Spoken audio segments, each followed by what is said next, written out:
আসসালামু আলাইকুম। আনন্দ সংবাদ, আনন্দ সংবাদ, আনন্দ সংবাদ। একটি বিশেষ ঘোষণা।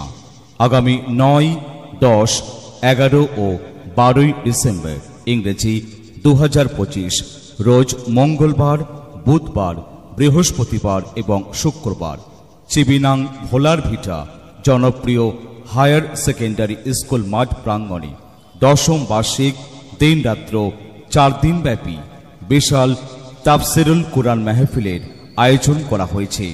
উক্ত তাফসিরুল কুরআন মাহফিলে প্রাঞ্জল ভাষায় ভাষণ রাখবেন প্রথম বক্তা ভারতবর্ষের সুনামধন্য মুফতি নায়েবে আমিরুল হিন্দ হযরত মুফতি সালমান মানসুরপুরী সাহেব, উস্তাদে হাদিস দারুল উলুম দেওবন্দ মাদ্রাসা। দ্বিতীয় বক্তা আলহাজ মুফতি মনিরুজ্জামান সাহেব, শাইখুল হাদিস জামিয়া দারুল উলুম দুর্গাপুর মাদ্রাসা, কলকাতা।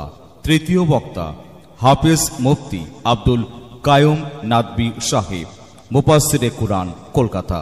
চতুর্থ বক্তা হাফেজ মৌলানা মনিরুল ইসলাম সাহেব, মুফাসসিরে কুরআন, কলকাতা। পঞ্চম বক্তা মুফতি হুসাইন কাসেমি সাহেব, মুফাসসিরে কুরআন, কলকাতা। ষষ্ঠ বক্তা হাফেজ মৌলানা আব্দুস সোবহান সাহেব, মুফাসসিরে কুরআন, বরপেটা, আসাম। সপ্তম বক্তা হাফেজ ইলিয়াস হোসেন আনসারী সাহেব, ব্যারিস্টার, লন্ডন এবং অন্যান্য আলেম উলেমাগণ ভাষণ রাখবেন। সেই উপলক্ষে সকল ধর্মের জ্ঞানী গুণী ও ধার্মিক ব্যক্তিগণকে উক্ত মাহফিলে দলে দলে যোগদান করে পবিত্র কুরআনের মাহাত্ম্য শোনার জন্য আহ্বান করা হলো। সময় মহিলাদের জন্য সকাল 9টা থেকে বিকেল 3:30 পর্যন্ত এবং পুরুষদের জন্য বিকেল 4টে থেকে রাত 11:30 পর্যন্ত। ধন্যবাদ।